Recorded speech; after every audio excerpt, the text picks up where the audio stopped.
గత వారం రోజుల నుంచి కురుస్తున్నటువంటి భారీ వర్షాల కారణంగా కర్నూలు జిల్లా వ్యాప్తంగా కూడా పంట పొలాలు నీట మునిగాయని రైతులను ఆదుకోవాలని చెప్పేసి కూడా సిపిఎం నేతలు డిమాండ్ చేస్తున్నారు. ప్రతి ఎకరానికి కూడా 30,000 రూపాయలు నష్టపరిహారం చెల్లించాలని చెప్పేసి వాళ్ళు ప్రధానంగా డిమాండ్ చేస్తారని చెప్పుకోవచ్చు. ముఖ్యంగా ఎక్కడైతే పంట పొలాలు దెబ్బతిన్నాయో నీట మునిగాయో ఆ పొలాలన్నింటినీ కూడా సిపిఎం నేతలందరూ కూడా అక్కడ పరిశీలించారని మనం చెప్పుకోవచ్చు. నేపథ్యంలో కూడా భారీ ఎత్తున ఆ పంటలు నష్టపోయారని చెప్పేసి కూడా రైతులు ఆవేదన వ్యక్తం చేసినటువంటి పరిస్థితి ఉందని చెప్పేసి అంటున్నారు. ముఖ్యంగా వాళ్ళని ఆదుకోవాలి, ఎందుకంటే ఈ వర్షాల వల్ల కూడా ప్రకృతి వైపరీత్యాల వల్ల కూడా చాలా పంట నష్టం జరిగింది కాబట్టి వారిని ఆదుకోవాలని చెప్పేసి కూడా సిపిఎం నేతలు అయితే డిమాండ్ చేస్తారని చెప్పవచ్చు. ప్రతి రైతుకు కూడా 30,000 రూపాయలు ఇవ్వాలని వాళ్ళు ప్రధానంగా డిమాండ్ చేస్తారు. ముఖ్యంగా ఎవరైతే వ్యవసాయ శాఖ అధికారులు ఉంటారో, రెవెన్యూ శాఖ అధికారులు ఉంటారో వారందరూ కూడా ఎక్కడైతే పంటలు దెబ్బతిని ఆ ప్రాంతానికి వెళ్ళి రైతులతో మాట్లాడాలంటే ఏ మేరకు పంట నష్టమైంది, వాటిని పంట నష్ట అంచనాన్ని వేసిన తర్వాత కూడా రాష్ట్ర ప్రభుత్వానికి ఒక నివేదిక పంపాలని చెప్పేసి కూడా వారు ప్రధానంగా డిమాండ్ చేస్తున్నారు. ఎందుకంటే ఈ వర్షాల వల్ల పూర్తిగా వరి కావచ్చు, జొన్న కావచ్చు, ఈ పంటలన్నిటి కూడా పూర్తి నీటి మునిగిపోయాయి కాబట్టి ఆ పంట పూర్తి స్థాయిలో దెబ్బతింది కాబట్టి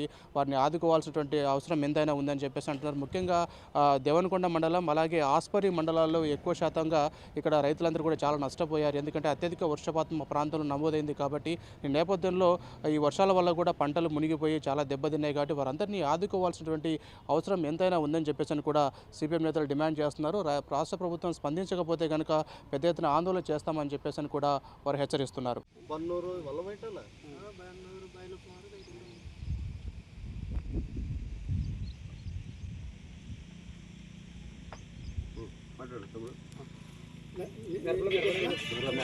అంటే ఈరోజు ఉల్లిగడ్డలు కొంత ధర ఉంది.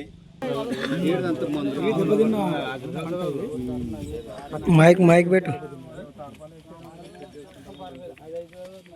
మనకి వర్షం పెద్ద నష్టం కాదు, అక్కడ రేట్ల వల్ల నష్టపోతారు. కానీ అది ఏం చేస్తారంటే వాళ్ళు ఇట్లా కట్టలు పట్టేస్తారు, ఇట్లా అర్థమైంది కదా, దానికి పందిరి కట్టేసి దానికి ఏం చేస్తారు, పురికొస్తా కడతారు వాళ్ళు, పురికొస్తా కట్టేస్తారు. బట్ ఏంటంటే ఖర్చు 3-4 వేలు ఉంటుంది, ఖర్చు 30-40 ఖర్చు అవుతుంది. ఖర్చు 40 పెట్టుకోవాలి. సమస్య రెండోది నేల కూడా అది గట్టి నేల, ఇదంతా మాడు వచ్చింది, ముందంతా ఆకు మాడిపోయింది, తర్వాత అదే కాయలకు వచ్చింది. కానీ కాదు చెప్తా కూడా ఇది ఫంగస్, దీనికి మనం ఏం రికవర్ కాదులే. ఇంకా ఇక మీ ఊరికి బంక్ ఉందా పైన? సిపిఎం పార్టీ ప్రతినిధి బృందం